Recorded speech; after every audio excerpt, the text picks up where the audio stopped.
apa kabar?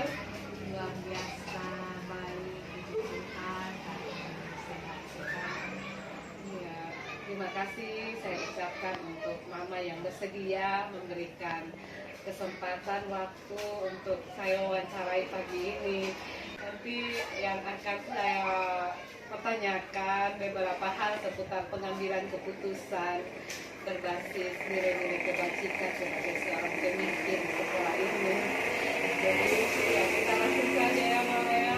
Nah, selama ini bagaimana cara Mama dapat mengidentifikasi kasus-kasus yang merupakan dilema etika atau bujukan moral? Memang dalam banyak situasi dilema etika atau bujukan moral ini sulit juga untuk diidentifikasi.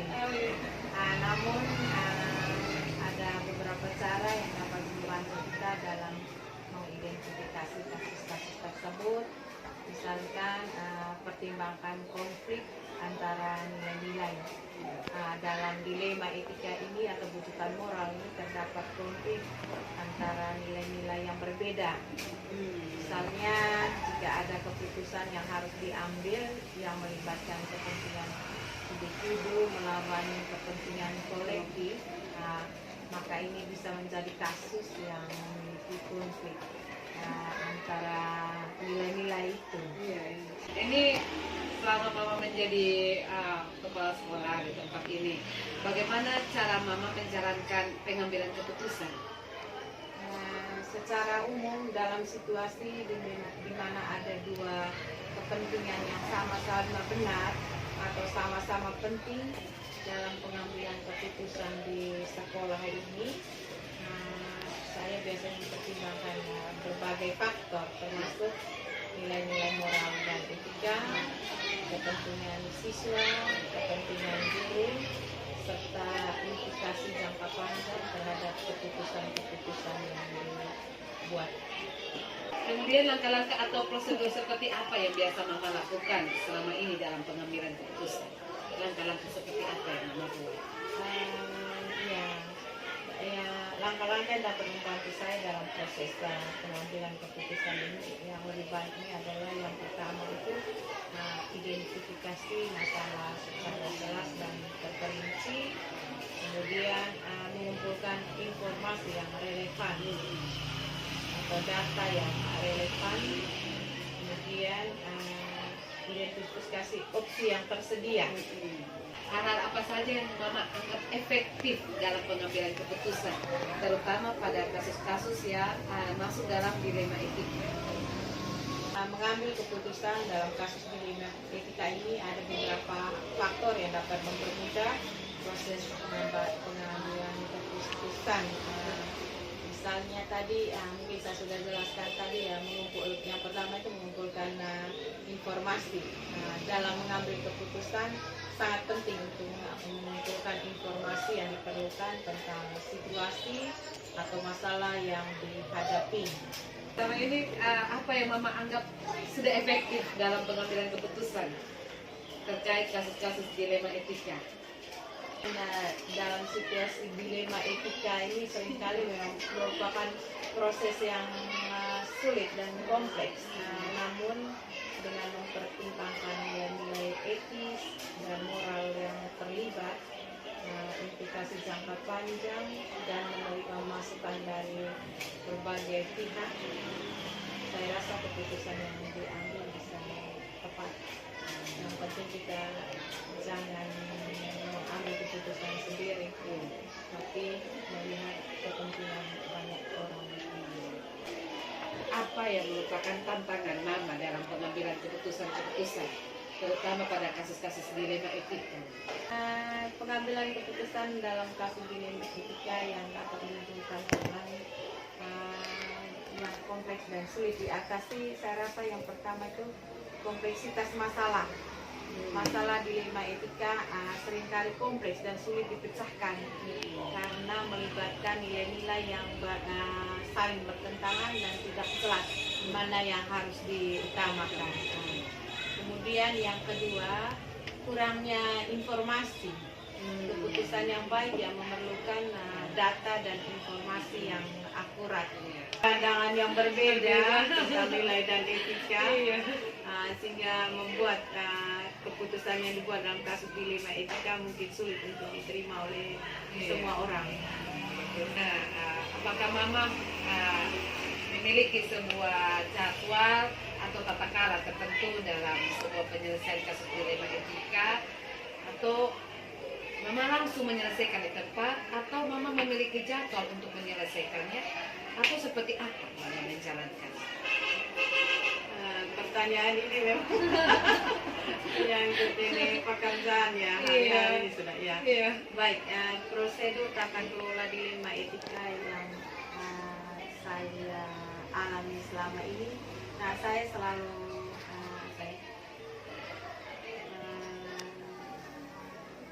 melibatkan beberapa tahap penting untuk memastikan keputusan yang diambil itu adalah yang terbaik dan paling etis. Kemudian yang kedua, menganalisis. Tahap ini melibatkan pengumpulan informasi dan data yang relevan. Apakah ada seseorang atau faktor-faktor apa yang mungkin selama ini mempermudah Mama dalam membantu Mama dalam pengambilan keputusan terkait dengan kasus-kasus dilema etika? Setelah mempertimbangkan semua faktor yang relevan dan mendapat masukan dari berbagai pihak, keputusan harus mempertimbangkan, tadi saya kembali lagi mempertimbangkan nilai etis dan moral yang terlibat dan implikasi jangka panjangnya dari setiap tindakan yang diambil, setiap keputusan yang diambil, untuk mengevaluasi keputusan dan memastikan bahwa nilai-nilai etis dan moral terus dipertahankan dan dipraktiskan. Jadi pentingnya untuk diingat bahwa prosedur tata kelola dilema etika ini harus fleksibel dan mampu menangani situasi yang kompleks dan berubah-ubah. Ini kita sudah sampai di pertanyaan paling terakhir nih Mama. Dari semua hal yang telah Mama sampaikan, pembelajaran apa yang Mama dapat petik dari pengalaman Mama selama menjadi kepala sekolah, terutama dalam mengambil keputusan berkaitan dengan kasus-kasus dilema etika? Dilema etika ini seringkali menimbulkan pertimbangan nilai-nilai etis dan moral yang terlibat. Dalam situasi ini penting untuk mempertahankan nilai-nilai ini dan memastikan bahwa keputusan yang diambil sejalan dengan nilai-nilai tersebut. Jadi kesimpulannya bahwa Mama benar-benar berprinsip untuk tetap ada pada koridor nilai-nilai yang sudah dilakukan selama ini, terutama nilai kebajikan ya Mama ya. Iya, moral. Iya, nilai moral. Terima kasih banyak Mama untuk hari ini. Saya senang sekali bisa mewawancarai Mama sebagai pemimpin di sekolah ini. Saya doakan setiap hal yang Mama lakukan berkaitan dengan kepemimpinannya Mama semuanya berjalan dengan baik, pengambilan keputusan Mama juga terus sehat, bisa menyelesaikan tugas dan tanggung jawab sebagai seorang pemimpin di sekolah ini. Dan terima kasih untuk waktunya, sekali lagi kita bisa berbincang-bincang pagi ini. Terima kasih Mama, sukses selalu Mama. Selamat pagi Mama. Apa kabar? Iya, amin. Puji Tuhan, hari ini kita bertemu dalam bincang-bincang singkat bersama dengan Mama. Saya senang sekali. Pertama-tama saya ingin mengucapkan limpah terima kasih karena Mama sudah bersedia untuk saya wawancara, menyediakan waktu untuk saya bisa bertanya-tanya tentang pengambilan keputusan berbasis nilai-nilai kebajikan sebagai seorang pemimpin. Langsung saja ya Mama. Oke. Selama ini bagaimana Mama dapat mengidentifikasi kasus-kasus yang merupakan dilema etika atau bujukan moral? Kasus yang dialami di sekolah yang berhubungan dengan tugas dan tanggung jawab seorang guru dan siswa, khususnya dalam hal etika, definisi bagaimana kita harus mampu menguasai diri, berkata dan bersikap.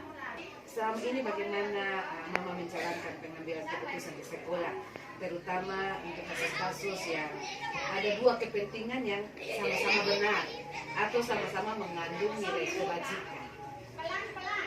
Masih dalam kasus ya? Iya. Masih dalam kasus. Bagaimana Mama mengambil keputusan?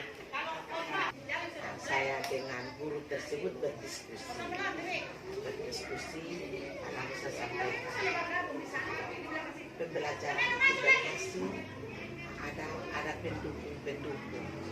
Langkah-langkah apa atau prosedur seperti apa yang biasanya Mama lakukan selama ini dalam pengambilan keputusan? Ketika saya melihat, menemukan, saya selesai. Misalnya dalam apel pagi saya lihat ternyata ini dulu dia berpenampilan begini. Seharusnya hari ini harus seperti ini. Panggil secara pribadi yang bersangkutan, disampaikan secara kakak adik, sehingga dia juga tidak merasa kecewa atau ada rasa kurang hati lah. Jadi kita berusaha seorang pemimpin itu harus punya niat bahwa guru itu datang melaksanakan tugas dengan nyaman, pulang juga dengan nyaman. Nah, ini hal-hal apa saja yang selama ini Mama anggap efektif dalam pengambilan keputusan pada kasus-kasus yang berupa dilema etika? Kita pun menemui kasus atau ada kekurangan sebagai manusia, baik hal secara pribadi maupun secara organisasi di sekolah ini. Selalunya saya tuh duduk bersama. Saya tidak mengambil satu keputusan mutlak, tapi saya selalunya kompromi bersama. Mungkin dari saya seperti ini, tapi lebih baik dari teman itu, mungkin lebih baik lagi dari buah pemikiran saya. Mengutamakan diskusi ya. Mengutamakan diskusi. Nah, hal-hal apa saja yang selama ini merupakan tantangan dalam pengambilan keputusan pada kasus-kasus dilema etika? Itu juga sering kita tegur berulang kali, panggil, itu masih juga salah satu dari sekian itu masih ada juga yang, tapi tidak semua. Mungkin 99,9% itu baik, hanya 0,1% itu yang masih terjadi. Untuk teman-teman guru, ya semuanya baik. Itu yang selama ini saya Menjadi tantangan ya. tantangan. Nah, yang berikut nih Mama, apakah Mama punya jadwal tertentu untuk sebuah kasus dalam penyelesaiannya? Apakah ada jadwal dalam penyelesaiannya atau prosedur apa yang selama ini Mama jalankan dalam pengambilan keputusan? Itu kasus yang saat ini ada di siswa kelas 5 dan 6. Jadi tidak ada jadwal khusus ya Mama ya? Tidak karena kasus bukan selamanya harus ada. Tidak selamanya ada kasus, hanya ya sekali-sekali hal itu terjadi. Tidak selamanya juga itu kasus itu ada di sekolah. Cuma kelalaian dari orang tua di rumah juga tidak memperhatikan bahwa Mama, apakah ada seseorang atau faktor-faktor yang selama ini mempermudah Mama atau membantu Mama dalam pengambilan keputusan? Pasti di antara teman-teman guru semua punya niat yang baik untuk memajukan pendidikan di sekolah ini, sehingga kekurangan saya adalah kelebihan teman-teman. Kekurangan teman-teman adalah kelebihan saya, sehingga kami selalu saling mengisi sekolah. Nah, ini pertanyaan terakhir nih Mama. Dari semua hal yang Mama telah sampaikan, pembelajaran apa yang Mama petik atau pengalaman apa yang Mama bisa ambil dari setiap keputusan yang Mama buat dan dari kasus-kasus dilema etika. Pembelajaran bagi saya sebagai pimpinan di sini, ternyata yang paling utama adalah kerjasama, saling keterbukaan, ketulusan, keikhlasan, hubungan persaudara itu yang harus dipupuk, ditingkatkan untuk kemajuan pendidikan di sekolah bagi anak-anak bangsa, anak-anak didikan Tuhan di dalam hidup kita. Kita dipanggil untuk menjadi pemimpin, pembina, pengasuh, sebagai pendidik, pengajar, dan sebagai orang-orang yang memiliki keterampilan khusus dalam dunia pendidikan. Wah, luar biasa, ini bincang-bincang kita. Saya sangat Kurang lebihnya mungkin ada tidak ada yang lengkap, tidak ada yang sempurna. Terima kasih lewat wawancara ini kami bisa merefleksi. terima kasih. Ini betul-betul saya pagi ini sangat berterima kasih untuk waktu dan kesempatan bisa mewawancarai Mama sebagai seorang pemimpin di sekolah ini. Luar biasa keputusan-keputusan yang harus diambil Mama. Tapi saya doakan dalam kepemimpinan Mama terus sehat, diberkati, menyelesaikan tugas dan tanggung jawab dengan perlindungan dan penyertaan Tuhan. Sekali lagi terima kasih untuk waktu dan kesempatannya Mama. Terima kasih Nona juga, sukses di dalam perjalanan. Terima kasih Mama. Salam. Demikian hasil wawancara saya dengan kedua kepala sekolah yang sudah tadi saya dapatkan hasilnya, dan saya belajar banyak hal dari mereka sebagai pemimpin di lingkungan sekolah saya. Kalau setiap pengambilan keputusan harus benar-benar mempertimbangkan banyak hal, terutama nilai-nilai kebajikan, dan juga berdiskusi bersama dalam menganalisis sebuah kasus sebelum keputusan itu diambil. Mungkin dalam pengambilan keputusan, kepala sekolah yang di sekolah saya tentunya berbeda dengan cara pengambilan keputusan dari kepala sekolah di sekolah yang lain. Namun mereka sama-sama mempertimbangkan yang terutama adalah nilai-nilai yang harus tetap dipertahankan. Dalam menganalisis kasus harus ada fakta-fakta yang relevan dan tentunya tidak merugikan berbagai macam pihak, menguntungkan siswa dan juga komunitas sekolah. Demikian yang bisa saya lakukan hari ini dalam sesi wawancara bersama dengan kedua pemimpin di sekolah saya.